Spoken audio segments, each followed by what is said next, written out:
Hi guys, today we're going to react to Dust and Dull Knives Cut Better, two songs from The Warning. This is a Buy Me a Coffee request from someone who chose to remain unidentified. So thank you, whoever you are. Yeah, Warning. Yes, thank you to Anonymous for this double request. We love The Warning, so yeah, looking forward to checking this out. Thank you so much.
This specific song is Dust to Dust. And as soon as it started, Alejandro let us in with that beautiful bass, and Paulina's singing. I don't think we've ever reacted to a song where she took the lead. I'm sure she does it all the time, but we just haven't reacted to one as of yet. And this is another beautiful entry from them. I keep saying they have us engaged in the first second of the song. If I had to like paint a picture of what their frequency is in my mind, I would say that if souls had arteries, then that's where they live. They live in the arteries of souls. Yeah, they're magnificent as always. It is interesting to see Paulina take on more singing, although we've heard her sing before. The bass entry was beautiful, and everything about this is just The Warning. Top notch. Fantastic.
This is another beautiful entry from The Warning. We said before in so many words that they took on the roles of educators. They have a way to hack our mind, and the song reminds me of Kansas's song Dust in the Wind. I think they have a profound understanding of life, because dust to dust, essentially it means that everything we think we are, everything we think is important, it's all nonsense because we came from dust and we're going to return to dust. They have this profound understanding, and I think it comes out in the lyrics themselves. Maybe it's slightly ambiguous, but I think that's what they're trying to convey here, that what we think is important is probably meaningless and we should have our priorities straight. Despite their young age, they have such a profound understanding. They are old souls, and that's a large part of the reason why I love them so much. Yeah, they are well beyond their years kind of thing. Also, I have to say, I was watching Paulina play the drums and sing and kept thinking I'll just stick to walking and chewing gum at the same time because there's no way I can do that. That was amazing. As far as the meaning of the song, I'm not sure, but something about the lighting, the red, reminded me of Queen of the Murder Scene that we did of theirs. I have a feeling it might be. I'm not sure, from the same album. If it is, I know that it was a theme album and there might be something of a story going on there, but I'm not sure. The emphasis here, as you said, it's on mortality, but there's also something to do with renewal, because it was dust to dust, our bones will rust, and we shall start again. So the start again part gives it somewhat of a hopeful sense as far as how life is. We all live, we all die, but then we get to start again and do something else again. Whether it's all over again or something different is up to debate, I guess. It's interesting. There was a lot to do with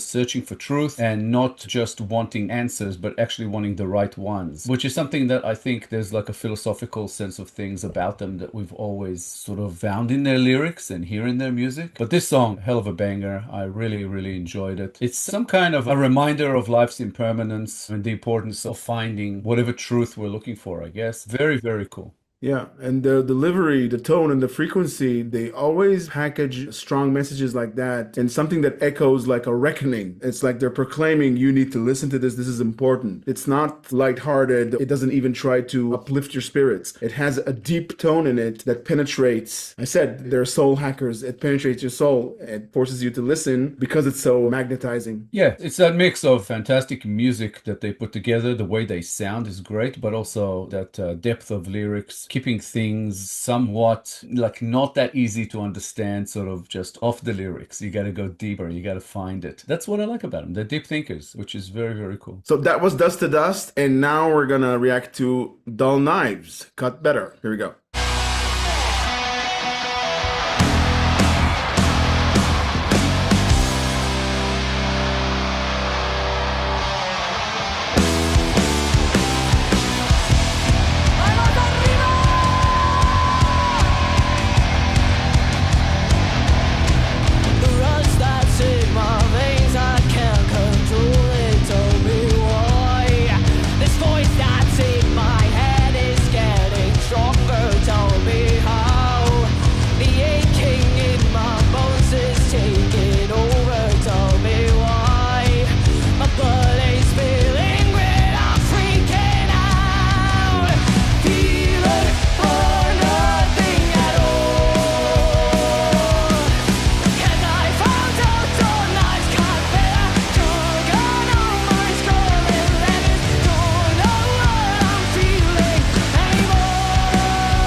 About Dust to Dust, I said that their frequency is that of a reckoning. It's not lighthearted, and it's harsher here. It feels like it has an even more severe message. Between the two songs, it feels like they shifted gears to something deeper and even more of a reckoning. I love to experience these types of songs from The Warning because it not only engages you immediately, but it always lives rent-free in your head afterwards. Yeah, I was thinking the same thing. I said Dust to Dust was a banger. This feels like even more so in that regard, just heavier. Also, I referred to Queen of the Murder Scene, and this one feels even more like it belongs in that sort of theme album. So I'm not even sure about either one at this point. I mean, in that regard, as far as being on that album. Sounds fantastic. There was something about the way Daniela was using her voice that was almost kind of like evil sounding. It's like she's telling a tale of some entity or something like that. It's just always fantastic. I'm loving this song as well. It's very different, I think, to Dust to Dust.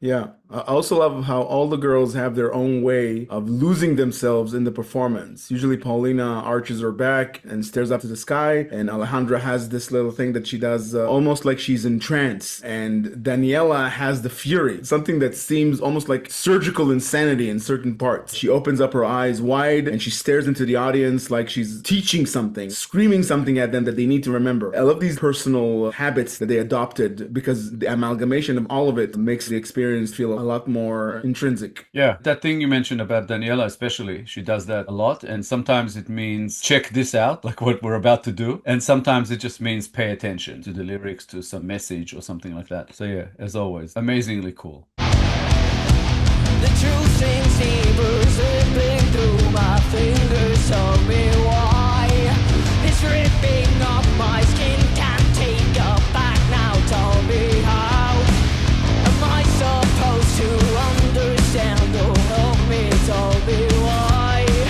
I hate to live like this. Can't save me now. Either or nothing at all. I found out all knives cut better. Took out all my skull and let it go. Know what I'm feeling anymore. Needles piercing through my brain, slowly increasing the pain. A pocket rose is blood, keeping it alive.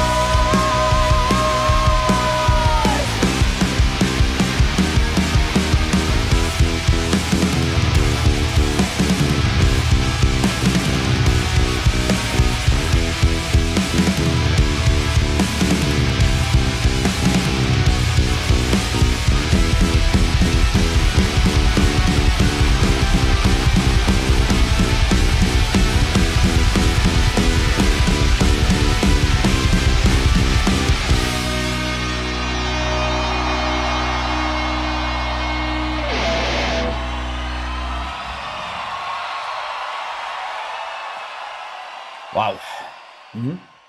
I can't help but think that the severity of what I discussed before, it feels like almost a traumatic event, for lack of a better term to describe it, because it's not meant to cheer you up at all. It's meant to make you think. As it correlates to what I think the subject matter is, there's a level of ambiguity that they tend to leave it challenging to decipher. I don't know if it's deliberate, but that's the purpose it serves. That's why it lives in your head rent-free afterwards, because you're trying to decipher what you just heard. Dull knives cut better, it means they hurt better because they're dull. They rip the skin apart. It's a metaphor for something that appears to be harmless. Words, for instance, that appear to be harmless, but they do more damage. I'm partly on board with that because I think the dull knives refers to actually quite a dark kind of metaphor, I guess, but it refers to the fact that it's not sharp or sudden. So it's a slow pain and grinding pain and agony for somebody who is basically cutting themselves with these knives, which kind of is what this whole song is about to me. It looks at, I think, some sort of a psychological struggle. This is someone who's dealing with guilt and self-criticism to the point of pain, almost to either just want to hurt themselves or to try to off themselves with these dull knives. Like they want things to hurt. This is about self-punishment, I think. So it's really like intense internal turmoil. There was reference to not just the dull knives, but also the scarlet letter. So it's someone who's actually saying, yeah, I have this guilt and all of this is self-inflicted pain and this is how I feel I deserve it, that kind of thing. And they can't see much of an escape from this. Even that beautiful line that came in the chorus and at the end, plucking roses but keeping the thorns. That's beautiful. Something with the way that they write, it always gets me. There was a section that it refers to needles piercing through my brain, slowly inflicting the pain. Just highlights what they're saying here. This song is all about someone who is in intense pain and they feel they deserve it. I'm not sure what outcome comes from it in this story, or if this refers to something of, I guess, a warning folklore to do with Queen of the Murder Scene, or if it's something else. But this song is intense and harsh for a reason. Still, just the way that the words are used, to me, it's just beautiful. When you mentioned guilt, it it kind of had me thinking how it correlates to dull knives. Because self-inflicted harm, when people cut themselves, when it's a dull knife, you have to apply a lot more force to break the skin. In my mind, it correlates to how great the guilt is. The guilt must be so great that a dull knife would do the job. It would break the skin because the person is so convinced that they need to suffer. I think that intensifies the guilt. Yeah, they feel they deserve the pain. So I found out dull knives cut better, choke on all my scarlet letters. So it's like whatever I did, I deserve to feel this bad. Just a fine cut, it's just not enough. And also it reminds me of people who are cutters, who cut themselves to feel because they're just so numb and not feeling anything. It's usually not done with dull knives, but it could be. It's people who kind of punish themselves for something. Such a beautifully written song and so very intense. And I found both these songs to be absolutely awesome. And I'm really happy that we did them live as well. I don't know if they have music videos or not. We might tackle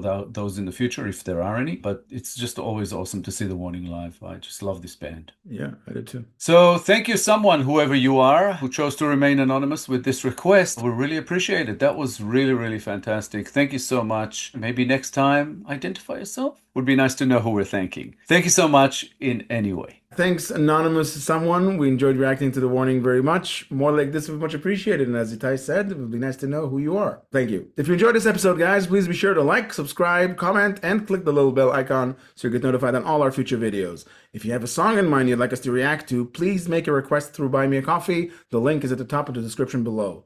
Thank you all for sticking with us. Thank you all for your time. As always, our The Warning Reactions playlist should be up on the screen sometime about now. Give it a click, check them out. Awesome band, fantastic songs. We've enjoyed each and every one of them, and we're sure you will as well. Thank you so much, guys, for all the support you're throwing our way. We appreciate you so much. We'll be back in a couple of days with a new episode. Hope to see you all then. Thanks a lot, guys. Bye for now. Bye, guys.